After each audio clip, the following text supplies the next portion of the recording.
Hello everyone. तो कैसे हैं आप सब। मैं सत्या आपका एक बार फिर से स्वागत करता हूं अपने यूट्यूब चैनल सत्या के। तो हम शुरू करते हैं एक बार फिर से। कल चौथे पार्ट में जो है हमने पढ़ा कि जो भी अवतल दर्पण से प्रतिबिंब बनते हैं वो कुछ अलग अलग जगहों पे। सबसे पहला टॉपिक हमारा क्या था? अनंत पर। सबसे पहले हमने बनाया अनंत पर, फिर हम अनंत से धीरे धीरे आगे बढ़े और हम जैसे जैसे आगे बढ़े वैसे ही हमारा प्रतिबिंब धीरे धीरे पीछे गया। तो कल हमने पढ़ लिया था कि हमारी जो वस्तु है वो कहाँ रखी है? वक्रता केंद्र पर रखी है। अब हम क्या करेंगे? वस्तु को थोड़ा सा और आगे बढ़ाएंगे। वस्तु को थोड़ा सा और आगे बढ़ाएंगे। जब हम इसको थोड़ा सा और आगे बढ़ाएंगे तो हमारी जो वस्तु होगी वो फोकस दूरी और वक्रता केंद्र के बीच में आ जाएगी। तो अब हमारा अगला चौथा पार्ट है, जब वस्तु फोकस व वक्रता केंद्र के बीच हो। कहां हो? फोकस व वक्रता केंद्र के बीच में हो। अब हमें ये चीज समझने के लिए हमारा सबसे पहला काम क्या है जो हम कल करते थे? सबसे पहला काम हमारा है एक अवतल दर्पण बनाना। ठीक है, अवतल दर्पण बनाने के लिए हमें उसके एक पृष्ठ पर कलाई करनी पड़ेगी, बाहरी पृष्ठ पर। फिर हमने डाल दिया मुखच। क्या डाल दिया? मुखच। इसके यहां कहीं पे वक्रता केंद्र होगा सी, यहां कहीं फोकस होगा एफ होगा। तो अब की बार जो वस्तु रखनी है वो फोकस और वक्रता केंद्र के बीच रखनी है। तो ये वक्रता केंद्र, ये फोकस, तो वस्तु कहां रहेगी हमारी? वस्तु हमारी जो है वो यहां कहीं पर स्थित होगी। अब इससे कितनी? दो प्रकाश किरणें चलेंगी। कितनी? दो। पहली प्रकाश किरण हमारी चली मुखच के समांतर। अब ये जो किरण आपकी प्रकाश किरण जो मुखच के समांतर चली वो कहां से होकर गुजरेगी? फोकस एफ से होकर गुजरेगी। दूसरी जो आपकी प्रकाश किरण वो कहां से गुजरेगी? फोकस एफ से होकर। फोकस एफ से होकर गुजरेगी। अब वक्रता केंद्र से तो गुजर नहीं सकती क्योंकि भाई वक्रता केंद्र जो हमारा पीछे आ गया, प्रकाश किरण यहां से रिटर्न तो लेगी नहीं। ये फोकस एफ से गुजरने के बाद कैसे हो जाएगी? मुख्य अक्ष के समांतर। तो यहां पर जहां पर ये दोनों काटेंगे एक दूसरे को वहीं हमारा क्या बनेगा? प्रतिबिंब। तो भाई ये जो हमारी वस्तु रखी है ए बी रखी है, इस पॉइंट को हमने कल क्या माना था? ई। इस पॉइंट को क्या माना था? जी। ये ध्रुव है पी, ये फोकस आप जानते हैं एफ है, ये क्या है? वक्रता केंद्र। तो प्रतिबिंब जो है वो कैसा बनेगा? वस्तु से उल्टा बनेगा। पहली चीज तो ये है कि वस्तु का उल्टा बनेगा, मतलब एरो इसका इस साइड होगा और एरो की साइड बी डैश और नीचे ए डैश। ठीक है। अब इसकी थ्योरिटिकल प्रॉब्लम क्या है कि जब कोई वस्तु यहां से बनती, सबसे पहली चीज तो आपको जो क्वेश्चन दिया गया उसकी थोड़ी सी डेफिनेशन उठाओ। जब कोई वस्तु फोकस व वक्रता केंद्र के बीच रखी हो, फोकस व वक्रता केंद्र के बीच रखी हो तो उस वस्तु का प्रतिबिंब, सबसे पहला पॉइंट वास्तविक। कैसा? वास्तविक। ठीक है। दूसरा उल्टा, अगर वास्तविक बनेगा तो उल्टा भी बनेगा। वास्तविक उल्टा व वस्तु से बड़ा। देखिए आप, वस्तु इतनी छोटी है, प्रतिबिंब इतना बड़ा है, वस्तु से कैसा बनेगा? बड़ा। वास्तविक उल्टा व वस्तु से बड़ा। ठीक है। अगर हमारी वस्तु यहां रखी होगी फोकस और वक्रता केंद्र के बीच में, तो यहां से दो प्रकाश किरणें चलेंगी। एक प्रकाश किरण हमारी मुख्य अक्ष के समांतर चलेगी जो परावर्तन के पश्चात फोकस से गुजरेगी। दूसरी प्रकाश किरण हमारी फोकस से होकर गुजरेगी जो परावर्तन के पश्चात मुख्य अक्ष के समांतर हो जाएगी। और ये प्रकाश किरणें जहां पर एक दूसरे को विच्छेद करेंगी, काटेंगी, उसी पॉइंट से लेकर मुख्य अक्ष तक हम क्या बना देंगे? प्रतिबिंब बना देंगे। ठीक है भैया, क्लियर है? तो ये प्रतिबिंब कैसा बनेगा? वास्तविक उल्टा व वस्तु से बड़ा। ठीक है, चलते हैं अब नेक्स्ट पॉइंट की तरफ आगे बढ़ते हैं। अगला पॉइंट हमारा क्या होगा कि हम वस्तु को थोड़ा सा और आगे बढ़ाएंगे। थोड़ा सा और आगे अगर बढ़ाएंगे तो वस्तु कहां पहुंच जाएगी? फोकस पर। कहां पहुंच जाएगी? फोकस पर। जब हमारी वस्तु कहां रखी हो? फोकस पर। जब पांचवा पॉइंट है आपका, जब वस्तु फोकस एफ पर रखी, जब वस्तु फोकस एफ पर रखी हो, सबसे पहला काम हमारा, हम बनाएंगे एक दर्पण, इसके एक पृष्ठ पर होगी कलाई। दूसरा काम मुखच डालेंगे, ये ध्रुव हो गया पी। अब हम क्या करेंगे कि ये इसका पॉइंट है सी और ये इसका पॉइंट है एफ। क्या है? एफ। तो हमारी जो वस्तु होगी वो कहां रखी है इस बार? एफ पर। कहां रखी है? एफ पर। तो यहां से भाई आपकी एक प्रकाश किरण चलेगी, ये प्रकाश किरण मान लो चली। अब ये परावर्तन के पश्चात कहां से गुजरेगी? परावर्तन के पश्चात कहां से गुजरेगी? फोकस F से होकर गुजरेगी, ठीक है। और दूसरी जो आपकी प्रकाश किरण है वो यहां से आके वक्रता केंद्र पर पड़ेगी। कहां से आके? यहां से आके वक्रता केंद्र पर पड़ेगी, ठीक। और वक्रता केंद्र क्या करेगा? इसको परावर्तित करके यहां कहीं टकरा देगा। क्या करेगा? यहां कहीं टकरा देगा। तो इस तरीके से आपका जो प्रतिबिंब है वो कहां बनेगा जाके? अब मान लो इस रेखा को आप बढ़ाते चले जाओ, कहीं भी बढ़ाते चले जाओ, ये दोनों कभी मिलेंगी? कभी नहीं मिलेंगी। तो प्रतिबिंब आपका कहां बनेगा? अनंत पर। किस जगह पे? अनंत पर प्रतिबिंब बनेगा, ठीक है। ठीक भैया, प्रतिबिंब कहां बनेगा आपका? अनंत पर। तो जब भी हमारी कोई वस्तु फोकस F पर रखी हो तो इसका जो प्रतिबिंब है वो कहां बनता है? अनंत पे बनता है, ठीक है भैया। इसका एक ही पॉइंट हो सकता है, कहां बनता है? अनंत पर बनता है। अब ये वस्तु से बहुत बड़ा बनेगा, क्योंकि वस्तु हमें पता नहीं कहां रखी है। वस्तु तो पता है कहां रखी है, प्रतिबिंब पता नहीं कहां बनेगा। तो ये कैसा बनेगा? वस्तु से प्रतिबिंब जो है आपका बहुत बड़ा बनेगा, इसलिए इसका इमेजिन नहीं किया जा सकता कि कितना बड़ा बनेगा, काफी दूरी पे बनेगा। आई होप कि आपको यहाँ तक टॉपिक क्लियर होगा। अगर आपका कोई भी डाउट रह जाता है तो हमें कमेंट करके जरूर इन्फॉर्म करें, ताकि हम अगली वीडियो में आपके उस डाउट को क्लियर कर सकें। तो अब हम थोड़ा सा आगे बढ़ते हैं। हमारा डायग्राम टॉपिक जो है अवतल दर्पण के लिए खत्म है। अब हम देखते हैं कि अवतल दर्पण के कुछ उपयोग। क्या देखते हैं? उपयोग। अवतल दर्पण के उपयोग, ठीक है भैया। अवतल दर्पण के उपयोग। अब अवतल दर्पण के उपयोग क्या होने वाले हैं? देखिए, सबसे पहला पॉइंट क्या है कि अगर हम, पहला पॉइंट हमारा है, अगर हम बड़े द्वारक व अधिक फोकस दूरी, बड़े द्वारक व अधिक फोकस दूरी का अगर हम दर्पण लेते हैं तो उसका जो उपयोग है दाढ़ी वगैरह बनाने में किया जा सकता है। क्योंकि उससे क्या होता है कि द्वारक बड़ा और अधिक फोकस दूरी होने के कारण हमें जो है बिल्कुल जो भी बाल होते हैं हमारे क्लियर दिखाई देते हैं। समझ में आया? तो पहला पॉइंट क्या है? इसका उपयोग कहाँ किया जाता है? इसका उपयोग नाई जो है बड़े द्वारक व अधिक फोकस दूरी के कारण दाढ़ी वगैरह बनाने में करते हैं। इसका दूसरा पॉइंट क्या है कि अगर द्वारक को आप छोटा कर रहे हैं, क्या करते हैं? छोटा कर रहे हैं, ठीक है। अगर आप द्वारक को छोटा कर, देखो इसका काम क्या है कि आपको चीजें जो है बड़ी दिखाई देने लगती है। कैसी? बड़ी। अगर हम इसको थोड़ा सा छोटा कर दें, द्वारक को थोड़ा छोटा कर दें, तो क्या होगा कि डॉक्टर जो भी हमारी नाक कान आंख वगैरह जो चेक करता है, जो नाक कान आंख वगैरह जो भी चेक करता है, तो वो इसमें इसका यूज करता है। किसका यूज करता है? अवतल दर्पण का, ठीक है। अब हमारा तीसरा पॉइंट जो है वो क्या है? तीसरे पॉइंट की तरफ बढ़ते हैं कि जो खगोलीय दूरदर्शी होते हैं, कौन से? खगोलीय दूरदर्शी।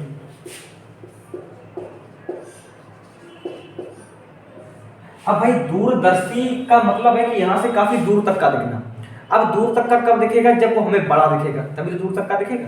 तो दूरदर्शियों में भी कौन सा दर्पण प्रयोग किया जाता है? अवतल दर्पण प्रयोग किया जाता है। और एक चीज सुनिए आप, चौथा, रोड के साइडों में जो लैंप लगे होते हैं, जिन्हें बोला जाता है रोड साइड लैंप। क्या बोला जाता है? Road side lamp. तो रोड साइड लैंपों में भी इनका प्रयोग किया जाता है। क्यों? क्योंकि ये क्या करते हैं? प्रकाश को विस्तृत कर देते हैं। जैसे मान लो यहाँ कोई बल्ब लगा हुआ है, अगर हमने इसके ऊपर एक अवतल दर्पण लगा दिया तो ये क्या करेगा?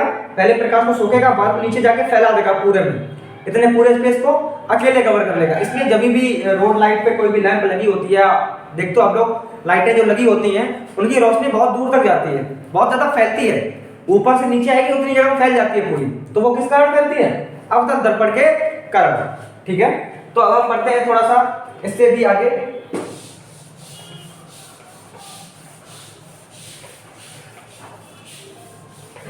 आपको जिस भी टॉपिक में, जितने भी अभी तक पार्ट आ चुके हैं हमारे, जिस भी टॉपिक में जो भी प्रॉब्लम है, सो प्लीज कमेंट करके हमें जरूर इन्फॉर्म करें। क्योंकि अगर आप इन्फॉर्म नहीं करेंगे तो हमें पता कैसे चलेगा आपका डाउट क्या है। इसलिए इन्फॉर्म करें, आपका डाउट अगली वीडियो में क्लियर होगा, कंफर्म, ये गारंटी है मेरी, मैं क्लियर करके दूंगा आपको। ठीक है।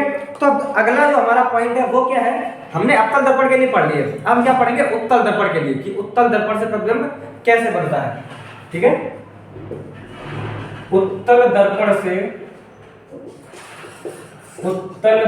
से प्रतिबिंब का बनना, प्रतिबिंब का बनना। ठीक है, उत्तल दर्पण से प्रतिबिंब का बनना। तो सबसे पहली चीज बनाने के लिए, ये तो मान लो हमारी हेडिंग होगी। अब इसमें पहला पॉइंट क्या है कि जब वस्तु अनंत पर रखी हो, कहां रखी हो, जब वस्तु अनंत पर रखी हो, जब वस्तु कहां रखी हो, अनंत पर। सबसे पहले हमारा काम क्या है कि हम एक अब की बार उत्तल दर्पण बनाएंगे। क्या बनाएंगे, उत्तल दर्पण, जिसके अंदर के पृष्ठ पर हम कलई कर देंगे। ठीक, अब बनाएंगे हम मुखच्छ। क्या बनाएंगे, मुखच्छ। मान लो हमारी कोई वस्तु यहां रखी है अनंत पे, पता नहीं हमें कहां रखी है बट अनंत पे रखी है, तो क्या होगा, यहां से दो प्रकाश किरणें चलेंगी। एक प्रकाश किरण आपकी ये चली और एक प्रकाश किरण आपकी ये चली, दो प्रकाश किरणें चली। ये प्रकाश किरण परावर्तित होकर कहां चली गई, बाहर की ओर। ये वाली प्रकाश किरण परावर्तित होकर कहां चली गई, ये भी बाहर की ओर। यहां कहीं मान लो इसका क्या होगा, फोकस होगा, और यहां कहीं इसका वक्रता केंद्र होगा। अब क्या करेंगे, हम यहां से काल्पनिक किरणों को चलाना शुरू करेंगे। कौन सी किरणों को, काल्पनिक किरणों को चलाना शुरू करेंगे। ठीक है, तो हमने मान लो यहां से एक काल्पनिक किरण को चलाना स्टार्ट किया, वो कहां जाके खत्म हुई, फोकस पर। और यहां से हमने काल्पनिक किरण को चलाना स्टार्ट किया, वो कहां जाके खत्म हुई, फोकस पर। ये जो रेखाएं दोनों कहां पर जाएंगी, फोकस पर मिलेंगी। ठीक है, ये वाली रेखा जो आपकी इधर से आई और इधर से बाहर निकल गई, ये वाली प्रकाश किरण आपकी इधर से आई और इधर से बाहर निकल गई। हमने यहां से दो काल्पनिक किरणों को कहां मिलाया, फोकस पे जाकर मिलाया, तो इसका प्रतिबिंब कैसा बनेगा। सबसे पहली चीज तो आभासी। कैसा, आभासी, पहला पॉइंट, क्योंकि यहां पर कौन सी रेखाएं आई हैं, काल्पनिक रेखाएं, और जब कभी भी काल्पनिक रेखाएं आएंगी तो कैसा बनेगा, आभासी बनेगा। दूसरा पॉइंट इसका क्या बनेगा, जाके सीधा। कैसा, सीधा। ठीक है, आभासी और सीधा बनेगा, उल्टा नहीं बनेगा, आभासी सीधा। और तीसरा पॉइंट आपका यहाँ पर क्या आएगा, वस्तु से छोटा, यानी यहाँ पर जो है बिंदु प्रतिबिंब बनेगा। देखो आप ये एक ही पॉइंट दोनों रेखाएं मिल रही हैं, तो कैसा प्रतिबिंब बनेगा, बिंदु प्रतिबिंब, मतलब कि बहुत छोटा। इसको क्या बोला जाता है, बिंदु प्रतिबिंब। कैसा प्रतिबिंब बनेगा, बिंदु प्रतिबिंब बनेगा सर आपका। ठीक है, क्लियर ये वाला पॉइंट। चलिए अब हम थोड़ा सा इससे और एक आगे पॉइंट पर बढ़ते हैं। अगला पॉइंट क्या होगा कि जब वस्तु को हम थोड़ा सा अंदर कर देंगे, क्या करेंगे, ज्यादा नहीं, बस थोड़ा सा अंदर लेके आएंगे, यानी कि हम बोल देंगे कि जब वस्तु फोकस दूरी और ध्रुव और वक्रता केंद्र के बीच में हो, कहां हो, ध्रुव और वक्रता केंद्र के बीच में, कहीं भी हो, कोई मैटर नहीं करता। जब वस्तु हमारी ध्रुव और वक्रता केंद्र के बीच में, तो लिखते हैं दूसरा पॉइंट, जब वस्तु वक्रता केंद्र व ध्रुव के बीच स्थित। ठीक है भैया, यानी अनंत से क्या है, हमने थोड़ा सा आगे बढ़ा दिया, बस और कोई रीजन नहीं, अनंत से थोड़ा सा आगे बढ़ा के लाया है। तो सबसे पहला काम हमारा एक उत्तल दर्पण को बनाना, जिसके अंदर वो कलई कर देंगे हम, तो ये उत्तल बन जाएगा। अब दूसरा काम हमारा मुखच्छ बनाना। ठीक, अब मुखच्छ के यहाँ कहीं पर आपका क्या होगा, फोकस, और यहाँ कहीं क्या होगा, वक्रता केंद्र। होगा कि नहीं होगा भैया। अब यहाँ पर हम कोई एक वस्तु रखेंगे, मान लो हमने ये वस्तु को यहाँ पर रखा। अब आप जानते हैं कि किसी भी वस्तु से दो प्रकाश किरणें चलती हैं, कितनी चलती हैं, दो प्रकाश किरणें चलती हैं। पहली प्रकाश किरण आपकी यहाँ से जाके दर्पण से टकराएगी, और दूसरी जो प्रकाश किरण आपकी वो कहां से होकर गुजरेगी, वक्रता केंद्र से होकर। तो वो यहां से यहां तक तो ऑर्डिनल जाएगी, उसके बाद जाएगी काल्पनिक डॉटेड। मान लो यहां से गुजर गई तो हम वक्रता केंद्र नहीं पे इसको बना देंगे। ठीक है, यहां से टकरा के चलेगी वक्रता केंद्र इसको। अब ये वाली जो किरण है, प्रकाश किरण परावर्तक के साथ कहां चली जाती है, ऊपर चली जाती है भाई। ये यहां से चली और यहां से बाहर निकल गई। इस प्रकाश किरण का क्या है, ये वक्रता केंद्र पर जाके मिल रही है, तो ये जहां जाएगी वहीं पर वापस भी आएगी। अब ये किरण तो यहां से ऊपर चली गई, हम यहां से काल्पनिक किरण को चलाएंगे। किसको, काल्पनिक किरण को। जब हम यहां से काल्पनिक किरण को चलाएंगे, ये हमारी कहां मिलेगी, फोकस पर जाकर कहीं मिलेगी। तो ये जहां पर ये दोनों प्रकाश किरणें काटेंगी एक दूसरे को, क्या करेंगे, काटेंगे। वहीं इस वस्तु का क्या बनेगा, प्रतिबिंब। अगर वस्तु ए बी है तो प्रतिबिंब भी आपका ए बी बनेगा। ठीक, सबसे पहला पॉइंट क्या होगा, प्रतिबिंब कैसा बनेगा आपका, आभासी। कैसा, आभासी। दूसरा सीधा, देखिए आप प्रतिबिंब सीधा बन रहा है, पहला आभासी, दूसरा सीधा, और तीसरा है वस्तु से छोटा। वस्तु से छोटा, यहां तक क्लियर है आपका। वस्तु से कैसा बनेगा, छोटा बनेगा। ठीक है, चलिए आई होप कि आपको ये टॉपिक भी समझ में आएगा। थोड़ा सा और आगे बढ़ते हैं। अब हम क्या देखेंगे कि अवतल दर्पण के भी कुछ उपयोग होते हैं। क्या होते हैं, उपयोग होते हैं। तो अब हम बढ़ेंगे अवतल दर्पण के उपयोगों की तरफ। ठीक है, हमारी जो नेक्स्ट हेडिंग है वो क्या होगी, अवतल दर्पण के उपयोग। ठीक है भैया, तो आप लोग अपनी कॉपी उठा लें और सबसे पहला काम उसमें डालें अवतल दर्पण के उपयोग। अवतल दर्पण के